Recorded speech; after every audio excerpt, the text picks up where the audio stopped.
Welcome to @industrial point. DC generator কার্যপ্রণালী part 4। 17 পরিবর্তনশীল বা ভেরিয়েবল লস কাকে বলে? উত্তর, আর্মেচার কপার লসকে পরিবর্তনশীল বা ভেরিয়েবল লস বলে। 18 ইফিসিয়েন্সি সর্বোচ্চ বা ম্যাক্সিমাম কখন হবে? উত্তর, যখন variable loss equal to constant loss হবে। 19 নম্বর কি কি অংশ নিয়ে ডিসি জেনারেটর ম্যাগনেটিক সার্কিট গঠিত?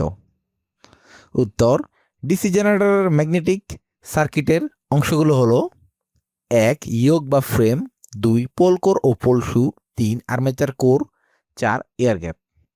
20 ডিসি জেনারেটর অবশিষ্ট ইএমএফ কি কি বিষয়ের উপর নির্ভরশীল?